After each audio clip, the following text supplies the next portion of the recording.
Professor صاحب آپ کی جانب جو سوال آ رہا ہے بڑا اہم ہے، اور وہ یہ ہے کہ آج لوگوں کو یہ سمجھنا چاہیے اور سمجھانا بھی چاہیے کہ جو اسلام میں جو جہاد کا تصور ہے، کیونکہ لفظ جہاد جب آتا ہے تو فوراً لیبل لگتا ہے ایکسٹریمسٹ ہیں، انتہا پسند ہیں اور مطلب دہشت گرد ہیں.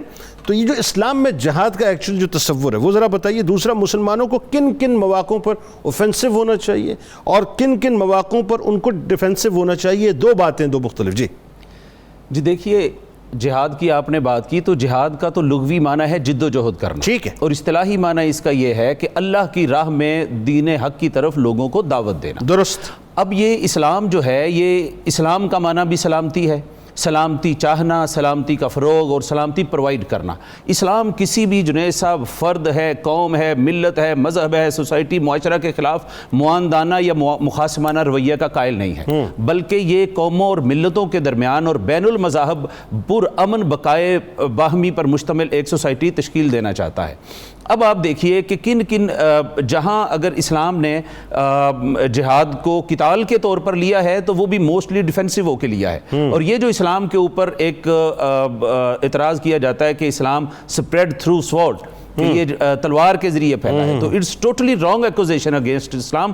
صورتحال تو یہ ہے کہ آقا علیہ الصلوۃ والسلام، آپ دیکھیں قرآن پاک میں کہا وَقَاتِلُوا فِي سَبِيلِ اللَّهِ الَّذِينَ يُقَاتِلُونَكُمْ، ان سے قتال کرو جو تم سے قتال کرتے ہیں، اور وَلَا تَعْتَدُوا، قتال کے دوران بھی پھر زیادتی نہیں کرنا، ان اللہ لا يحب المعتدین، اللہ پاک زیادتی کرنے والوں کو پسند نہیں کرتا. تو آپ دیکھیں قتال ان سے ہے جو قتال کر رہے ہیں. ہمیشہ اسلام نے رسپونسو اور پریمپٹیو اور ڈیفینسو، اور پھر جیسے عبداللہ گل صاحب فرما رہے تھے کہ اوفینسو ڈیفینسو جو ہے نا وہ اسٹریٹجی اپنائی ہے.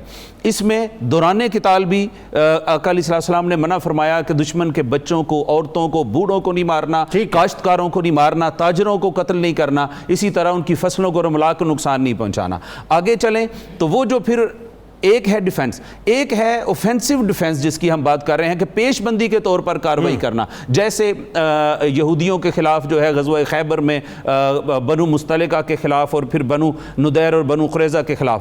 اب اگلی بات یہ ہے کہ جب کوئی امن معاہدہ توڑ دے تو اس وقت بھی پھر آ جاتا ہے کہ آپ اس کے خلاف قتال کر سکتے ہیں. پھر دارالسلام کے باہر مقیم جو مسلمان ہیں، اگر ان پر ظلم ہو رہا ہے، تشدد ہو رہا ہے، دیکھیے اگر کسی غیر مسلم ملک میں مسلمان بستے ہیں تو ان کی حفاظت کی ذمہ داری دوسرے ملک میں رہنے والے مسلمانوں پر نہیں ہے، وہ تو اسی ملک پر ہے. لیکن اگر وہاں ان پر تشدد ہے، ان کے اوپر ظلم و ستم ہو رہا ہے، تو اس کے لیے پھر جہاد اور قتال واجب ہو جاتا ہے. اللہ رب العزت ارشاد فرماتا ہے وَمَا لَكُمْ لَا تُقَاتِلُونَ فِي سَبِيلِ اللَّهِ، تمہیں کیا ہو گیا ہے کہ تم اللہ کی راہ میں جہاد نہیں کرتے.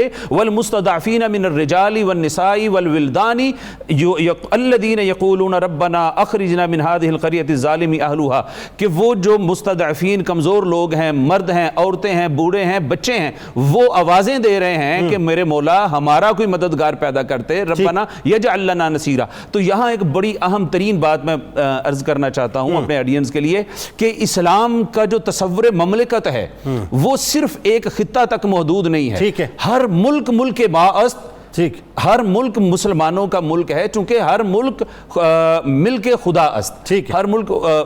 تو علامہ اقبال رحمۃ اللہ علیہ نے بھی اس پر زور دیا تھا اور کہا تھا کہ ان تازہ خداؤں میں بڑا سب سے وطن ہے، جو پیرہن ہے اس کا وہ مذہب کا کفن ہے. تو کبھی بھی یہ نہیں ہو سکتا کہ آپ صرف یہ کہیں کہ میں اپنے خطہ ارضی کی حفاظت کروں گا اور باہر جہاں بھی مسلمانوں پر ظلم و تشدد ہو رہا ہے تو وہ اس کو برداشت کیا جائے گا. یہ کبھی نہیں ہوگا. آقا علیہ السلام نے ارشاد فرمایا مثل المؤمنین فی توادہم و تراحمہم و تواتفہم، کہ مومنین کی مثال ان کے رحم میں، ان کی دوستی اور شفقت میں مثل الجسد، ایک جسم کی مانند ہے. اذا اشتکا منہ عضوا، اگر ایک عضو جسم کا اگر بیمار ہو جائے تو تداعی لہ سائر الجسد بالسہر والحمى، تو پورا جسم جو ہے وہ بخار. لیکن صورتحال بدقسمتی سے انتہائی مختلف ہے. جو آپ بات فرما رہے ہیں وہ بالکل